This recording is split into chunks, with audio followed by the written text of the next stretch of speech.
Wassalatu wassalamu ala sayyidina Muhammad wa ala alihi wa sahbihi wa sallam. Il n'y a aucune réaction de la salle. J'aimerais bien que vous partagiez. Subhanallah, ou bien. Voilà, maintenant rapidement, je vous ai dit que, tantôt 3 c'est. J'ai dit c'est l'essence de bas. Mais vous me dites pourquoi vous dites s'il vous plaît. Attention, parce qu'il ne suffit pas d'être là à dire oui, tel chiffre, c'est facile. D'apprendre la correspondance des valeurs numériques des lettres et se mettre à faire des gymnastiques, c'est facile. Mais est-ce que ce que vous faites a un impact dans la vie? C'est ce qui est important. C'est ce qui est important. Ce qu'on a de dire là, certains diront que ce n'est pas la peine, mais la science, la connaissance, elle est cachée. Il y a la lettre, il y a le nombre, et il y a la lettre et ce qui apparaît le nombre et ce qui est là-dedans. Le secret de la lettre, c'est le nombre.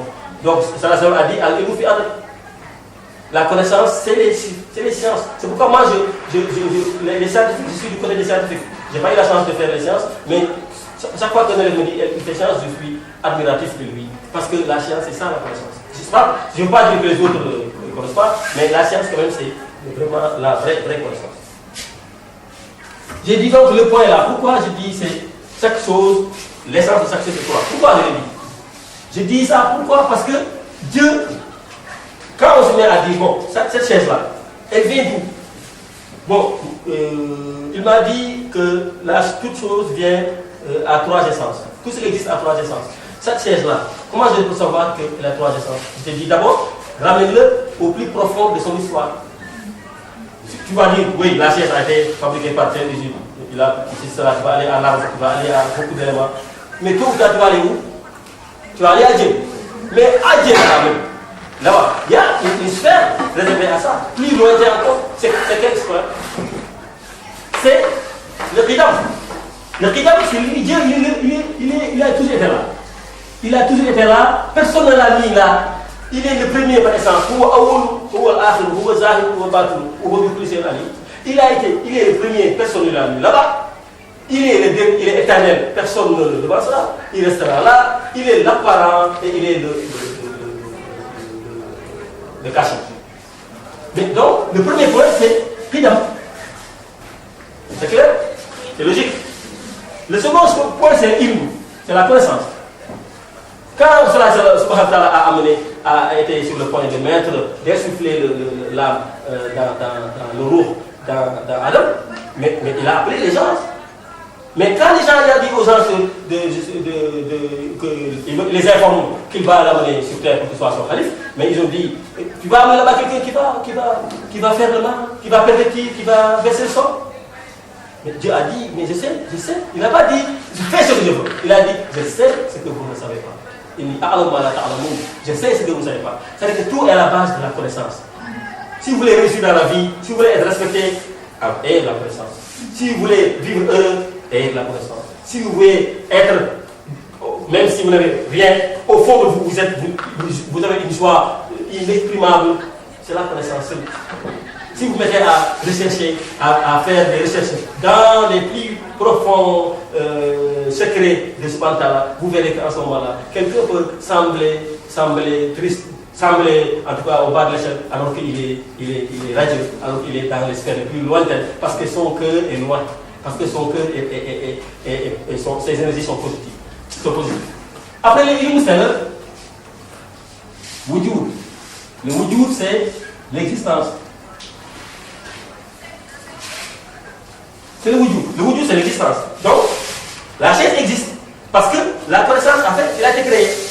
Et la connaissance qui a été créée est partie d'une origine. Donc, c'est pourquoi ces 3 points-là sont les points nodaux de l'existence.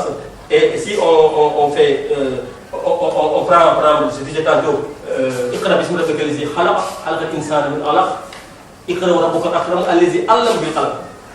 'Allama bil qalam. Dieu dit, moi je vous ai appris, je vous ai enseigné par la pluie. Pourquoi?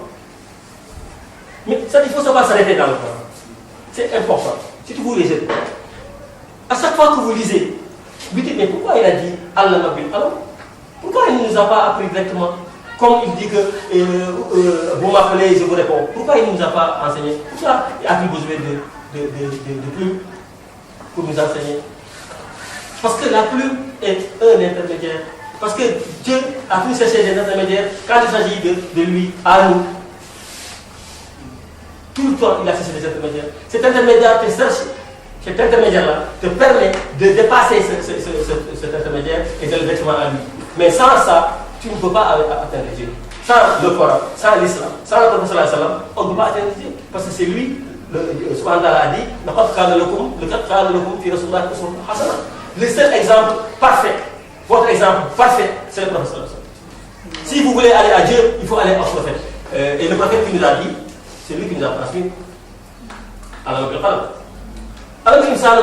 bon, alors je dis, ça c'est quoi? C'est vertical. Ça on appelle quoi? Pour ceux qui ont fait arabe, ça on appelle alif. Donc le alif, c'est exactement comme le qalam, comme ça. Et tout ce qui est vertical procède de Dieu. On viendra tout à l'heure, quand on abordera la loi de la gravitation, le rapport entre la loi de la gravitation et la loi de la rotation, vous verrez que tout est imbriqué. Tout est imbriqué, il n'y a aucun hasard et tout est lié. Donc, vous voyez, ça, c'est des ensembles de points, n'est-ce pas? Tout ce qui existe, c'est des points. Ça nous amène au Big Bang. Le Big Bang, quand Dieu a dit Kun Fayakun,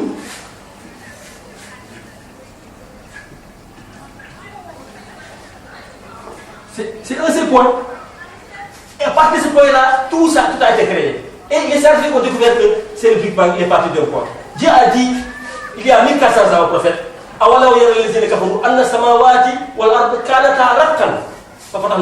est-ce que les mécréants ne savent pas que les cieux et la terre étaient compacts et je les ai élargis? Et les scientifiques l'ont découvert. Et quand on lui dit ça il y a 1400 ans, il n'y avait pas la science. En tout cas, la science n'avait pas ce niveau-là pour qu'on puisse découvrir que tout est parti d'un point. Ce point-là, c'est ces trois démembrements. Dieu, dans ces dispositions-là, à partir de ces dispositions-là qu'il a créé le monde. Pour dire quoi? Pour dire tout simplement que si on revient à 1, 2, 3, on voit que donc on peut accéder à la vérité avec simplement ces trois chiffres-là. Sans les dépasser, on peut accéder à la vérité, on peut comprendre l'essence même de la création et comprendre même la spiritualité de sa propre spiritualité. Pourquoi? Parce que tout simplement, si on dit 1 c'est Dieu, 2 c'est la dualité, moi je dis 3 c'est la triptyque. On appelle ça triptyque. La triptyque, je dis triptyque visaïenne. Je dis triptyque pourquoi? Parce que tout dépend de 3. Mais ces 3-là, si on fait le calcul, 1, 2 et 3, ça nous donne 6. Et Dieu a dit,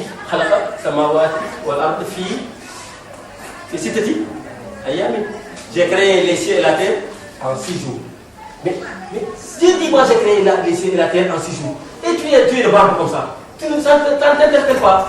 Ça ne t'amène pas à réfléchir. Mais pourquoi il a créé les cieux et la terre en 6 jours? Pourquoi pas 5 jours? Pourquoi pas 3 jours? Pourquoi pas une semaine? Pourquoi 6? Parce que 6, c'est la somme de 1, 2 et 3. Parce que 3, c'est la somme de 1 et 2. Parce que 2 vient de 1. Parce que 1, tu te multiplies, ça te fait 1. Tout vient de Dieu. 1, tu te multiplies, ça te fait 2. 2, tu te multiplies. Ainsi de suite, ainsi de suite, ainsi de suite, ainsi de suite. Je parle dans le subhanallah. C'est difficile de dire subhanallah. Parce que moi je suis là, c'est comme si je dis pas intéressant. C'est pas intéressant? Si. Mais c'est comme si ça n'est pas intéressant. Si je dis des choses qui vous racontent votre adhésion, vous le manifestez. Ok? Dur avec le mécréant, mais très miséricordieux avec le musulman. Un musulman qui n'est pas miséricordieux avec le musulman, un musulman qui est très doux avec le mécréant est très dur avec le musulman. Si il dit nous sommes des parents, c'est dans ce sens-là, il faut que nous aimions. Il faut que l'amour là soit cultivé entre nous. Si il n'y a pas l'amour entre nous, on n'est pas de bon. Donc, ruhama bainahum, mais tarahum ruka'an sujadan. Tu les verras faire des réflexions et faire le sujoud. C'est quoi? Mais tout ça, c'est dans l'autre partie. C'est à la recherche de l'abondance. C'est à la recherche des énergies positives. Il dit la preuve, si mahum fi wujuhihim. Est-ce que ceux qui sont dans ces salles-là ressemblent à des mécréants? Est-ce que quelqu'un qui rentre dans cette salle et dira ah oui, ça c'est l'assemblée de mécréants? Non. Pourquoi? Parce que ça transparaît dans les figures de chacun d'entre vous. Chacun d'entre vous, en le regardant, on sait que celui-là c'est le musulman, celle-là c'est le musulman. Si mahum fi wujuhihim min asari sujud, zalika masaluhum fi tawrat, il dit que si ce que j'ai fait en vous, ça doit transparaître. Ça veut dire quoi? Ça veut dire que tout ce que tu es en train de faire doit se répercuter à toi. Et d'ailleurs, ça revient dans la loi de la totalité. Parce que si tu te mets à faire le bien, mais tu n'as que le bien. Si tu te mets à faire l'autre chose, tu vas avoir l'autre. Si moi vous dites, j'allais commencer hein?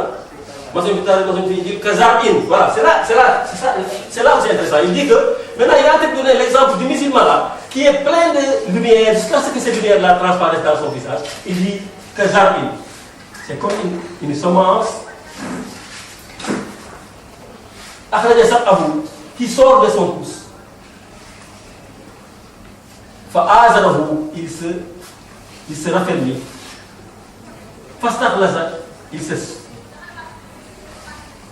Il se solidifie.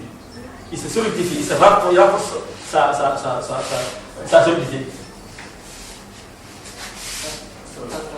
Sur Mastawa, à la souris. Il s'élance. Pourquoi il s'élance? Parce qu'il est passé par des étapes. S'il n'est pas un homme pour émerger, lui, c'était une graine. Ensuite, il ne suffit pas de sortir de la pousse. Il ne suffit pas de penser seulement. Il suffit de penser et de croire ce qu'on pense. Il suffit de penser et d'être dans cette dynamique-là. Il suffit de penser et d'être sûr qu'on a ce qu'on pense. À ce moment-là, c'est ces trois conditions-là, on a immédiatement ce qu'on veut. Et cette guerre-là aussi, qui sort de son passe par deux étapes. Il se raffermit et il se solidifie. Et à ce moment seulement qu'il émerge. S'il ne s'était pas raffermi, s'il ne s'était pas solidifié, il ne pourrait pas, n'est-ce pas, émerger. Ça aussi, il nous parle, diable nous parle. Et il dit que maintenant, il se lance dans toute la longueur de sa tige. Ce qui est plus important, c'est que c'est lui qui sème là. Il dit qu'il est émerveillé. C'est lui qui sème. Le semeur est émerveillé. Est-ce que vous me suivez? Il dit le semeur est émerveillé. Qui est le semeur? Hein? C'est qui le semeur? Est-ce que c'est Dieu qui s'émerveille de sa propre création? C'est les nerfs. C'est la tout. C'est toi-même. C'est toi-même. C'est toi-même qui t'émerveille de ta propre ascension. C'est toi-même qui t'émerveille de ta propre réussite. Parce que tu sais que toi, à toi seul, tu ne peux pas réussir. Mais il y a des circonstances qui ont fait que tu as réussi. Tu dis, ah, ok. Mais il continue, il dit, il y a des amis qui me font. C'est pourquoi je me suis dit que c'est moi. Pourquoi? C'est le d'entre nous. Il dit, pour que le mécréant se fâche. Pour que le mécréant se fâche. Celui qui sème, lui, il est émerveillé. Il n'est pas émerveillé que pour l'autre soit fâché. Pourquoi l'autre va se fâcher? Parce que si on vit celui qui vient, il a la mine, machallah, les lumières divines sont en lui, tu le vois, qui m'a pas alhamdulillah, qui va. Contrairement à ça, c'est lui qui est dans l'autre côté là, il le voit, il fait son foyer, parce qu'il est fâché, parce que ça lui rappelle son état de négativité, ça lui rappelle son état de péché, de débauche, et il ne veut pas. Il est là-bas, parce que c'est mon monde. Il est peut-être là-bas malgré lui, parce qu'il a encaissé une dynamique de négativité, il va rester dans la négativité. Celui qui a enclenché la positivité va rester dans la positivité. Je n'ai pas entendu subhanallah. Les pauses là, c'est pour que vous disiez subhanallah. Allah, ça, c'est bien. Voilà. Voilà, vous voyez, vous avez un encadreur extraordinaire. C'est comme ça. Voilà, donc maintenant, je pense qu'on va aller directement. Bon, maintenant, je voulais parler de je vous dis, on a beaucoup parlé de paix intérieure. On a beaucoup parlé de puissance, de pouvoir interne. Ce pouvoir-là, on ne peut pas l'avoir sans l'introspection interne. C'est-à-dire que vous posez des questions à savoir, moi, je suis qui? Je viens d'où? Est-ce que moi, je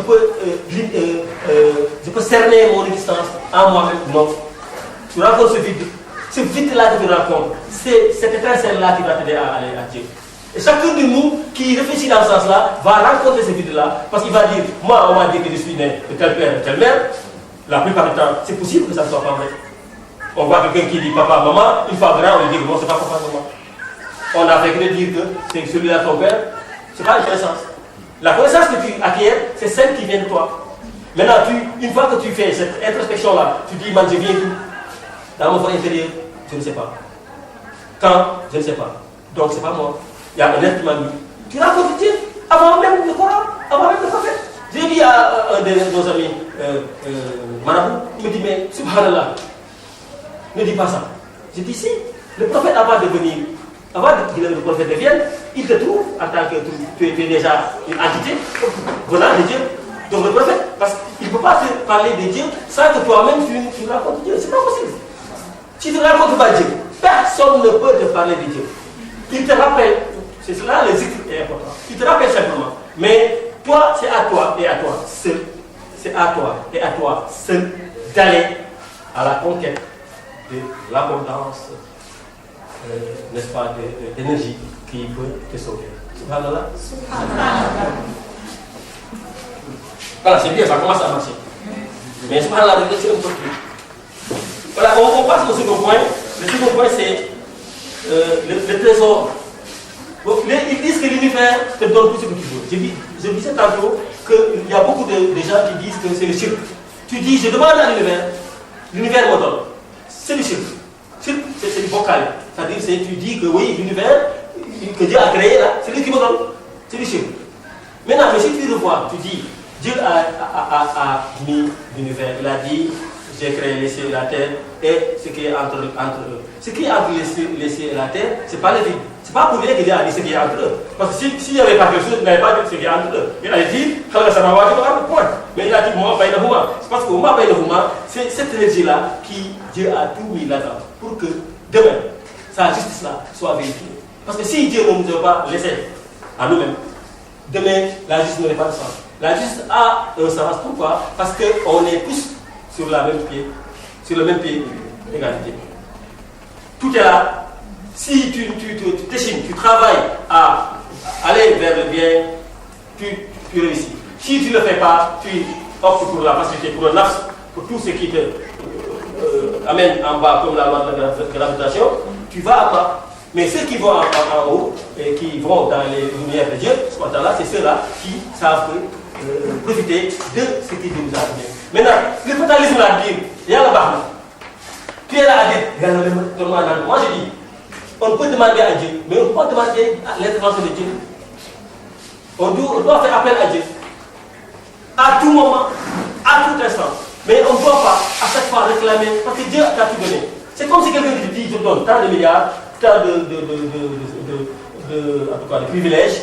Bon, ok, tout est là, vas-y. Au bout de quelques jours, tu lui dis, donne-moi, j'ai besoin de temps. Il te dit, mais tu as tout.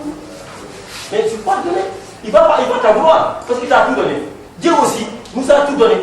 Maintenant, il faut que nous puissions dans ce trésor-là, dans ce canal de subhanallah, pour faire ce que nous voulons faire. Maintenant, en autour de nous, si nous avons des problèmes, nous disons subhanallah, Allah. En ce moment-là, il va venir, il va nous aider. Parce qu'il sait qu'on a fait quelque chose. Mais celui qui ne fait rien, qui demande, qui n'est pas tout le temps à demander, Dieu ne lui donne rien du tout. Parce qu'il n'est pas en phase avec lui-même. Il n'est pas en phase avec les énergies positives. Si vous n'êtes pas d'accord, vous le dites. Le désir et le pouvoir. On a dit tout à l'heure que tantôt que ce qui se ressemble s'assemble. Moi, là où on était tout à l'heure, là, je l'appelle le moi. Le moi, il y a des élèves qui font tellement la tête là ici. Moi, je ne sais pas comment vous appelez ça en philo, mais moi, je dis le moi dormant. Le moi, c'est le moi qui est au fond de toi, qui n'a fait aucune action. Le moi-même, c'est au moment où tu commences à comprendre que tu es dans le 3, que tu es capable de tout, que tu es puissant, qu'à ce moment-là, tu commences à être dans le moi-même. Une fois que tu quittes le moi-même, on va aller dans la troisième phase, c'est l'autre moi-même. C'est-à-dire que je ne peux rien avoir sans les autres. Personne ne peut aller, n'est-ce pas, ne peut ses œuvres ne peuvent être couronnées de succès s'il n'est pas en contact avec les autres. C'est avec les autres que le ihsan apparaît. Le premier point, c'est l'islam, c'est la soumission. Le second point, c'est l'iman, c'est la croyance. Ok, c'est bien. On est connecté, on a des pensées, on va dans l'abondance, on puise là-bas. Au finish, c'est quoi? Au finish, on sert l'humanité, on sert l'autre. Parce que le prophète a dit, vous n'êtes aucun de vous n'est croyant s'il ne veut pas, ce qu'il veut pour lui, s'il ne veut pas pour l'autre, il n'est pas musulman. Il veut pour ceci, pour lui, ceci, et cela, mais pour l'autre, il ne veut pas qu'il se réveille demain matin, lui, il n'est pas musulman, il n'est pas croyant. Donc ça veut dire ce que ça veut dire. Et je disais tout à l'heure que par rapport à la loi de la gravitation et par rapport à la loi de la rotation, vous savez que la loi de la gravitation, c'est des forces qui sont en corrélation et la masse du corps, des deux corps qui sont en parfaite corrélation. Si la masse qui est la plus faible, la masse la plus faible dans ce jeu de la gravitation descend. Et en descendant, il est dans le sensible. Mais c'est la rotation qui fait qu'il ne tombe pas. Ce qui est en haut là, tous les étoiles et tout, ils ne descendent pas parce que c'est là à cause de la loi de la gravitation. Et la loi de la gravitation, c'est exactement ce qui se passe au niveau de l'énergie. C'est exactement ce qui se passe au niveau du champ. Il y a quelqu'un qui a fait PC ici. Le champ, c'est quoi? Le champ énergétique, on appelle ça aussi. Il y a d'autres noms. Hein? Ce champ-là, c'est la Sainte Moustaqi. Ce champ-là, c'est le trésor de Dieu et c'est à notre disposition. Et si nous travaillons à nous approprier ce champ-là, nous verrons que de Dieu, mais on sait qu'on est acteur. Désormais, on sait que ce qu'on pense, c'est ce qu'on a. Désormais, je vais tout faire pour ne penser que positivement. Même si je veux quelque chose, si j'y pense véritablement, je vais le réussir. Je suis venu répondre où? Dans le champ énergétique. Parce que je peux répondre dans le champ énergétique par le langage émotif. Je viens dans le champ énergétique. Et dans ce champ-là, tout est là-dedans. Je dis la baïka. Et quand on fait la baïka, quand on le prend sous le truc, la baïka, ça nous donne 62. 62, c'est le batin. 62, c'est le batin. Le batin, c'est tout ce qui est caché. Tout ce qu'on est en train de dire là, tout ça là, on dit que c'est de la musique, c'est de la symphonie, c'est un trésor, mais on ne le voit pas. C'est le batin. Ce que nous voyons là, c'est le zahir. Et je dis que c'est moi le zahir et le batin. Si on te dit que maintenant, ça, Dieu dit qu'il est le zahir et le batin, ça c'est le batin, tu dis que Dieu est là, la puissance de Dieu est là, le trésor de Dieu est là, je ne peux pas comprendre qu'on me dise non, le trésor de Dieu n'est pas là. Parce que Dieu a dit que moi je suis le batin. Ça c'est le batin. Subhanallah. Wa sallallahu ala sayyidina Muhammad wa ala alihi wa sahbihi wa sallam. Labbayk Allahumma labbayk. Labbayk la sharika laka labbayk. Innal hamda wal ni'mata laka wal mulk.